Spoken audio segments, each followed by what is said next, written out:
ಕನ್ನಡ ಸಾಹಿತ್ಯ ಪರಿಷತ್ ಕೊಪ್ಪಳ ಜಿಲ್ಲಾ ಹಾಗೂ ಗಂಗಾವತಿ ತಾಲೂಕು ಘಟಕ, ಕರ್ನಾಟಕ ಲೇಖಕಿಯರ ಸಂಘ ಕೊಪ್ಪಳ ಜಿಲ್ಲಾ ಇವರ ಸಂಯುಕ್ತ ಆಶ್ರಯದಲ್ಲಿ ಏಪ್ರಿಲ್ 19ರಂದು ಗಂಗಾವತಿ ನಗರದ ಕನ್ನಡ ಸಾಹಿತ್ಯ ಪರಿಷತ್ ಭವನದಲ್ಲಿ ಡಾಕ್ಟರ್ ಬಸವರಾಜ ಗೌಡಿಬಾವಿನವರ ನೇತೃತ್ವದ ಅಕ್ಷರಗಳ ಬಿಕ್ಕಳಿಕೆ ಎಂಬ ಕವನ ಸಂಕಲನ ಲೋಕಾರ್ಪಣೆ ಕಾರ್ಯಕ್ರಮ ಅದ್ದೂರಿಯಾಗಿ ಜರುಗಲಿದ್ದು, ಸರ್ವರು ಭಾಗವಹಿಸಿ ಈ ಕಾರ್ಯಕ್ರಮವನ್ನು ಯಶಸ್ವಿಗೊಳಿಸುವಂತೆ ಕನ್ನಡ ಸಾಹಿತ್ಯ ಪರಿಷತ್ ಕೊಪ್ಪಳ ಜಿಲ್ಲಾ ಹಾಗೂ ಗಂಗಾವತಿ ಘಟಕದ ಪದಾಧಿಕಾರಿಗಳು ತಿಳಿಸಿದ್ದಾರೆ. ಇದೇ 19ನೇ ತಾರೀಕು ರವಿವಾರದಂದು ನಮ್ಮ ಕನ್ನಡ ಸಾಹಿತ್ಯ ಪರಿಷತ್ ಭವನದಲ್ಲಿ ಯುವ ಕವಿ ಡಾಕ್ಟರ್ ಬಸವರಾಜ ಗೌಡನ್ಮಾವಿಯವರ ಅಕ್ಷರಗಳ ಬಿಕ್ಕಳಿಕೆ ಕವನ ಸಂಕಲನದ ಲೋಕಾರ್ಪಣೆ ಕಾರ್ಯಕ್ರಮ ಇದೆ.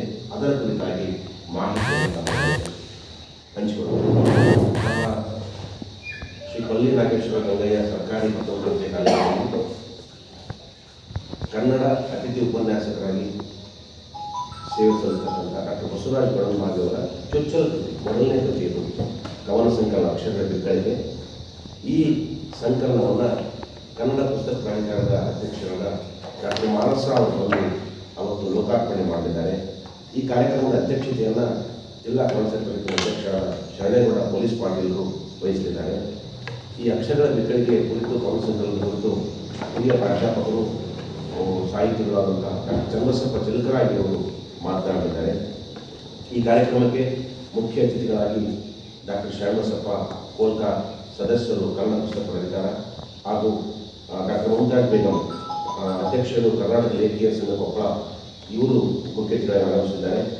ಈ ಒಂದು ಕಾರ್ಯಕ್ರಮದಲ್ಲಿ ಗೌರವ ಪ್ರಶಸ್ತಿಯನ್ನು ನಮ್ಮ ತಾಲೂಕು ಕನ್ನಡ ಸಾಹಿತ್ಯ ಪರಿಷತ್ ಅಧ್ಯಕ್ಷರಾದ ಶ್ರೀ ರುದ್ರೇಶ್ ಎಂ ಆಹಾಳ್ ಮತ್ತು ನಾನು ಹಾಗೂ ಡಾಕ್ಟರ್ ಬಸವರಾಜ ಕವಿ ಸಂಕಲನದ ಕವಿ ಅವರು ಉಪಸ್ಥಿತಿದ್ದಾರೆ. ಬೆಳಗ್ಗೆ 10:15ಕ್ಕೆ ಈ ಕಾರ್ಯಕ್ರಮ ನಡೆಯಲಿದೆ. ಈ ಕಾರ್ಯಕ್ರಮಕ್ಕೆ ತಮ್ಮೆಲ್ಲರನ್ನ ನಾವು ಹೃದಯಪೂರ್ವಕವಾಗಿ ಸ್ವಾಗತವನ್ನು ಕೋರ್ತೇವೆ. ಮುಖ್ಯವಾಗಿ ನಮ್ಮ ಜಿಲ್ಲೆಯ ಬಹಳಷ್ಟು ಜನ ಯುವ ಪ್ರತಿಭೆಗಳಿಗೆ ಈ ವರ್ಷ ಅವಕಾಶ ನೀಡಲಾಗಿದೆ. ಕನ್ನಡ ಪುಸ್ತಕ ಪ್ರಾಧಿಕಾರದ ಒಂದು ಯೋಜನೆ ಇದೆ. ಯುವ ಬರಹಗಾರರಿಗೆ ಸಹಾಯಧನ ಕೊಡ್ತಾರೆ. ಮೊದಲನೇ ಕೃತಿ ಅದು ಯಾವುದೇ ಸಾಹಿತ್ಯದ ಯಾವುದೇ ಪ್ರಕಾರ ಇರಲಿ, ಅದಕ್ಕೆ ಮೊದಲನೇ ಕೃತಿಗೆ ಅವರು ಯುವ ಬರಹಗಾರರಿಗೆ ಪ್ರೋತ್ಸಾಹದಿಂದ ಸ್ವಲ್ಪ ಸಹಾಯಧನವನ್ನು ಕೊಡ್ತಾರೆ. ಈ ಸಹಾಯಧನ ಈ ಸಾರಿ ನಮ್ಮ ಜಿಲ್ಲೆಗೆ ಸುಮಾರು 4-5 ಜನರಿಗೆ ಸಿಕ್ಕಿದೆ. ನಾವು ಇಲ್ಲಿ ಸ್ಮರಿಸಲೇಬೇಕಾದ ಒಂದು ವಿಷಯ ಏನಂದರೆ, ನಮ್ಮ ಕನಕಗಿರಿ ಶಾಸಕರು ಮತ್ತು ಜಿಲ್ಲಾ ಉಸ್ತುವಾರಿ ಸಚಿವರು, ಕನ್ನಡ ಸಂಸ್ಕೃತಿ ಇಲಾಖೆಯ ಸಚಿವರಾದಂತಹ ಶಿವರಾಜ್ ತಂಗಡಿಗೆ ಅವರು ಸಚಿವರಾದ ಕನ್ನಡ ಸಂಸ್ಕೃತಿ ಸಚಿವರು ನಮ್ಮ ಜಿಲ್ಲೆಯಲ್ಲಿ ನಿಮಗೆಲ್ಲ ಗೊತ್ತಿದೆ, ವಿವಿಧ ಅಕಾಡೆಮಿ ಪ್ರಾಧಿಕಾರಗಳಿಗೆ ಸದಸ್ಯರುಗಳನ್ನು ನಮ್ಮ ಜಿಲ್ಲೆಯ ಹಿರಿಯ ಸಾಹಿತಿಗಳು, ಬರಹಗಾರ, ಚಿಂತಕರು ಆಗಿದ್ದಾರೆ. ಅದರ ಒಂದು ಲಾಭ ನಮಗೆ ಈಗಾಗ್ತದೆ. ಕಳೆದ ಸಾರಿ ಕನ್ನಡ ಪುಸ್ತಕ ಪ್ರಾಧಿಕಾರ ಅಧ್ಯಕ್ಷರಾದ ಡಾಕ್ಟರ್ ವಸುಂಧರಾ ಭೂಪತಿ ಇದ್ದಾಗ ಆಗ ನಮ್ಮ ಜಿಲ್ಲೆಯ ಸುಮಾರು 4 ಜನ ಕವಿಗಳ ಕೃತಿಗಳಿಗೆ ಸಹಾಯಧನ ಸಿಕ್ಕಿದೆ. ಈ ಸಾರಿ ನಮ್ಮದೇ ಕಾಲೇಜಿನ ಡಾಕ್ಟರ್ ಬಸವರಾಜ ಗೌಡನ್ಮಾವಿಯವರ ಚೊಚ್ಚಲ ಕೃತಿ ಅಕ್ಷರಗಳ ಬಿಕ್ಕಳಿಕೆಗೆ ಕನ್ನಡ ಪುಸ್ತಕ ಪ್ರಾಧಿಕಾರ ಸಹಾಯಧನ ಸಿಕ್ಕಿದೆ. ಮತ್ತು ನಮ್ಮದೇ ಕಾಲೇಜಿನ ವಿದ್ಯಾರ್ಥಿ ಸುಭಾಷ್ ಬೋವಿ ಅನ್ನೋ ಹುಡುಗನ ಮೊದಲ ನಾಟಕ ಕೃತಿ ಕೂಡ ಸಹಾಯಧನ ಸಿಕ್ಕಿದೆ. ಹೀಗೆ ಬೇರೆ ಬೇರೆ ಕಣಗಿರಿ ಅವರು 15,000 ಉಳಿದಿದ್ದು ನಾವು ಕವಿಗಳು ಬಳಸ್ಕೊಳ್ತಾರೆ. ಆದರೆ ಈ ಒಂದು ಕೃತಿ ನಮಗೆ ಈ ಸಾರಿ ಏನಂದರೆ, ನಮ್ಮ ಕಾಲೇಜಿನ ಮೊದಲ ಕೃತಿಯಾಗಿ ಡಾಕ್ಟರ್ ಬಸವರಾಜ ಗೌಡನ್ಮಾವಿ ಅವರು ಕೃತಿ ಲೋಕಾರ್ಪಣೆಯಾಗಿದೆ. ಈ ಕೃತಿ ಕುರಿತಾಗಿ ಡಾಕ್ಟರ್ ಮುಮ್ತಾಜ್ ಬೇಗಂ ಅವರು ನಮಗೆ ಹೇಳ್ತಾರೆ. ವಿಶೇಷವಾಗಿ ಏನಂದರೆ, ಈ ಕೃತಿ ನಮ್ಮ ತಾಲೂಕು ಕನ್ನಡ ಸಾಹಿತ್ಯ ಪರಿಷತ್ನಲ್ಲಿ ಬಿಡುಗಡೆಯಾಗಿದೆ. ಡಾಕ್ಟರ್ ಬಸವರಾಜ ಗೌಡನ್ಮಾವಿ ಕಳೆದ ಅವಧಿಯಲ್ಲಿ ಮಹಿಳಾ ವಿಶ್ವವಿದ್ಯಾಲಯದ ಸಿಂಡಿಕೇಟ್ ಸದಸ್ಯರಾಗಿ ಕೂಡ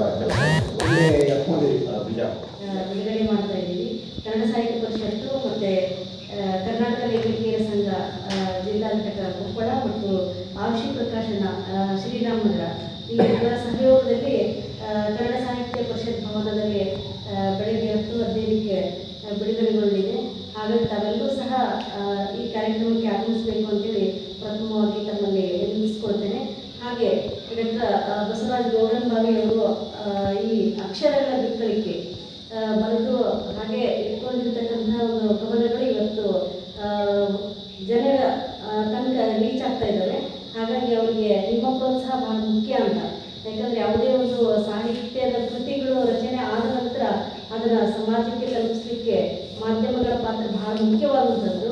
ಆದ್ದರಿಂದ ತಾವೆಲ್ಲರೂ ಸಹ ಆ ಕಾರ್ಯಕ್ರಮಕ್ಕೆ ಪ್ರೀತಿಯಿಂದ ಆಗಮಿಸಿ ಆ ಕಾರ್ಯಕ್ರಮದ ಸುದ್ದಿ ಸುದ್ದಿಯನ್ನು ಎಲ್ರಿಗೂ ತಲುಪಿಸುವಲ್ಲಿ ತಾವು ಸಹಕಾರವನ್ನು ನೀಡಬೇಕು ಅಂತೇಳಿ ಈ ಮೂಲಕವಾಗಿ ಕೇಳ್ಕೊಳ್ತೇನೆ.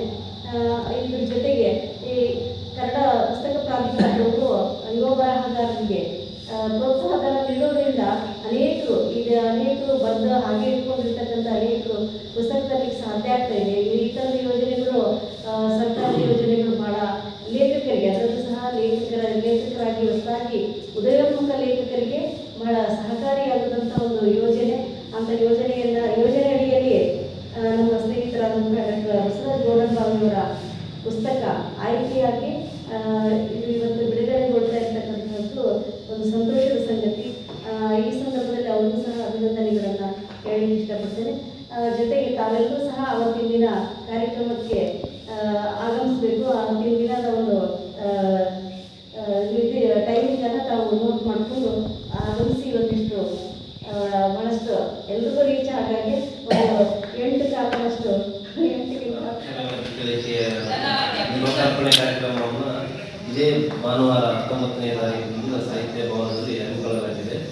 ಆ ಕಾರ್ಯಕ್ರಮಕ್ಕೆ ತಾವೆಲ್ಲರೂ ಪ್ರೀತಿಯಿಂದ ಸ್ವಾಗತಿಸುತ್ತೇವೆ. ನಮ್ಮನ್ನೆಲ್ಲ ಬರಬೇಕಂತಕ್ಕಂಥದ್ದು ನನ್ನ ಈ ಕೃತಿ ನಾನು ಸುಮಾರು ವರ್ಷಗಳಿಂದ ಬರಿತಾ ಇದ್ದರೂ ಕೂಡ ಪ್ರಕಟಿಸುವಂಥ ಇರಾದೆಯನ್ನು ತೋರಿಸಿರಲಿಲ್ಲ.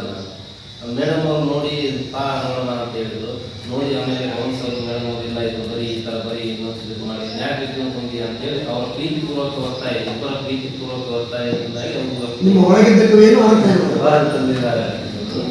ಅಲ್ಲಿ ಕೂಡ ಕನ್ನಡ ಪುಸ್ತಕ ಪ್ರಾಧಿಕಾರ ಅಂತಕ್ಕಂಥದ್ದು ನಮ್ಮ ಭಾಗದವರು ಎಷ್ಟೋ ಹಣಕಾಸಿನ ಸಮಸ್ಯೆಯನ್ನು ಎದುರಿಸ್ತಾ ಇರ್ತಾರೆ. ಆಗಲೇ ಕೇಳಿದ್ರು ಕಲ್ಯಾಣ ಕರ್ನಾಟಕ ವತಿಯಿಂದ ಥರದ ಯೋಜನೆಗಳನ್ನು ಈ ಥರದ ಯೋಜನೆಗಳಿಂದ ಎಷ್ಟೋ ಜನ ಯುವಕರುಗಳಿಗೆ ಇದು ಸಹಾಯಕ ಆಗ್ತಾ ಇತ್ತು ಅಂತಕ್ಕಂಥದ್ದು. ಎಷ್ಟೋ ಪ್ರಕಟಿಸೋಕ್ಕಾಗದೆ ಬರೋದು ಹಸ್ತಪ್ರತಿಗಳನ್ನೇ ಇಟ್ಕೊಂಡು ಕುಳಿತಿರ್ತಕ್ಕಂಥದ್ದಿದೆ. ಅಲ್ಲಿನ ಮಾನಸ ಸರ್ ಇರ್ಬೋದು, ಶ್ರಮ ಕೋಕರ್ ಸರ್ ಇರ್ಬೋದು, ನಮ್ಮನ್ನು ಪ್ರೋತ್ಸಾಹಿಸುವಲ್ಲಿ ಅವರು ಕೂಡ ಸಹಾಯ ಮಾಡಿದ್ದಾರೆ. ಅವ್ರಿಗೂ ಕೂಡ ಈ ಸಂದರ್ಭದಲ್ಲಿ ನಾನು ಧನ್ಯವಾದಗಳನ್ನು ಹೇಳ್ತೀನಿ. ಹಾಗಾಗಿ ನನ್ನ ಚೊಚ್ಚಲ ಕಾರ್ಯಕ್ರಮ ಚೊಚ್ಚಲ ಪುಸ್ತಕ ಆಗಿರೋದ್ರಿಂದ ಈ ಕಾರ್ಯಕ್ರಮಕ್ಕೆ ಆಗಮಿಸಿ ಈ ಕೃತಿಯನ್ನು ಜನರ ಹತ್ತಿರಕ್ಕೆ ಒಯ್ಯಬೇಕಂತೇಳಿ ತಮಗೆ ಈ ಮೂಲಕ ನಾನು ಕೇಳ್ಕೊಳ್ತೀನಿ.